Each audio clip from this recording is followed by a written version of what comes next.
Assalamualaikum warahmatullahi wabarakatuh. Halo, apa kabar para teman-teman subscriber dimanapun kalian berada? Jumpa lagi dengan channel Kanca Militer. Channel yang selalu memberikan info-info seputar militer Indonesia dan dunia. Pada kesempatan kali ini saya akan membahas tentang sengketa Indonesia dan China yang belum juga menemui titik terang. Kedua negara ini masih bersengketa di Laut Natuna. China mengklaim Laut Natuna adalah miliknya, sedangkan Indonesia memiliki bukti yang lebih kuat bahwa Laut Natuna Utara adalah masuk wilayah Indonesia.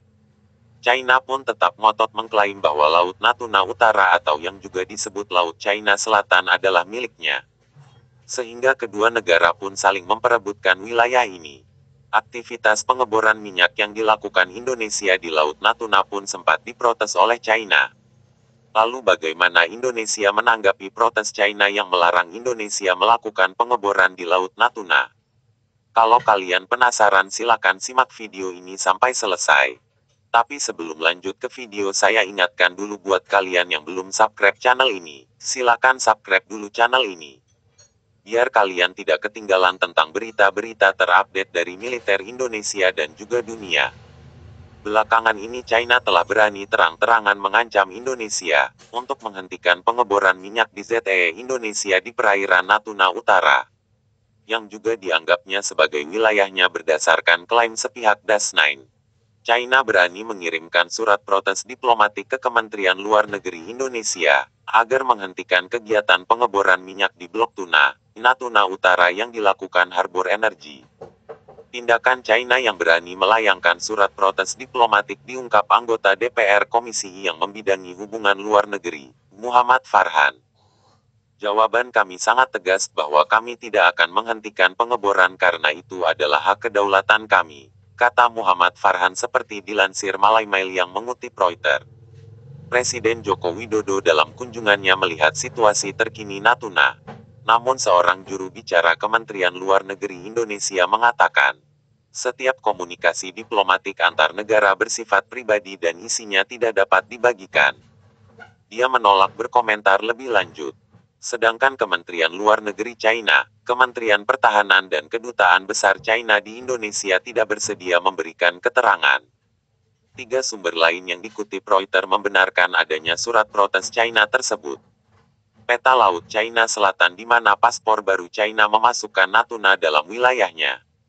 Dua dari sumber ini mengatakan China berulang kali menuntut agar Indonesia menghentikan pengeboran di ZEE Indonesia tersebut. Sebelumnya, China juga keberatan setelah Indonesia mengganti nama perairan ZEE Indonesia di Laut China Selatan dengan nama Laut Natuna Utara. China mengklaim perairan ZEE Indonesia di Natuna Utara itu merupakan teritorialnya berdasar klaim sepihak Das9. Surat itu sedikit mengancam karena itu adalah upaya pertama diplomat China untuk mendorong agenda 9 garis putus-putus. Das9, mereka terhadap hak-hak kami di bawah hukum laut, kata Muhammad Farhan. Kapal induk Jepang JS Kaga berlatih bersama Krijon Lai 358 di Laut Natuna. Muhammad Farhan memaklumi China adalah mitra dagang terbesar Indonesia dan sumber investasi terbesar kedua. Sehingga pemerintah Indonesia tetap diam untuk menghindari konflik atau pertikaian diplomatik dengan China. Muhammad Farhan juga mengungkapkan, dalam surat terpisah, China juga memprotes latihan militer TNI Amerika Garuda Shield yang berlangsung Agustus lalu di Sumsel. Latihan militer Garuda Shield melibatkan 4.500 tentara dari Amerika Serikat dan Indonesia, merupakan acara rutin sejak 2009. Namun baru kali ini China melakukan protes.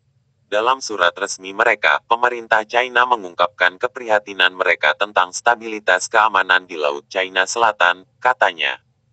Terungkap sebelumnya, sejak tanggal 30 Juni tahun 2021, China mengerahkan kapal penjaga pantai dan kapal peneliti ke lokasi sekitar pengeboran minyak di Blok Tuna di Laut Natuna Utara. Selama 4 bulan berikutnya, kapal-kapal China dan Indonesia saling membayangi di sekitar ladang minyak dan gas, seringkali datang dalam jarak 1 mil laut satu sama lain. Data Asia Maritime Transparency Initiative (AMTI) dan Indonesia Ocean Justice Initiative (KOJI) menunjukkan sebuah kapal penelitian China Haiyang DZ-10 tiba di daerah tersebut pada akhir Agustus hingga 7 minggu berikutnya. Kapal peneliti China ini bergerak lambat dalam pola grid block di Alpa yang berdekatan, yang diperkirakan mempunyai cadangan minyak dan gas bernilai 500 miliar dolar AS. Kapal Bakamla bayangi Coast Guard China di ZEE Natuna Utara. Berdasarkan pola pergerakan, sifat, dan kepemilikan kapal, sepertinya sedang melakukan survei ilmiah terhadap cadangan minyak di Alpa, kata Jeremiah Humolong, peneliti di IOJI. Pada tanggal 25 September kapal induk Amerika USS Ronald Reagan datang dalam jarak 7 mil laut dari rig pengeboran blok tuna. 4 kapal perang China juga dikerahkan ke daerah itu, menurut IOJI dan nelayan setempat. Pekan lalu, Menko Polhukam Mahfud MD berkunjung ke Laut Natuna. Mahfud MD mengatakan kunjungannya tidak ada hubungannya dengan surat protes China, tetapi menegaskan Indonesia tidak akan pernah menyerahkan 1 inci pun wilayahnya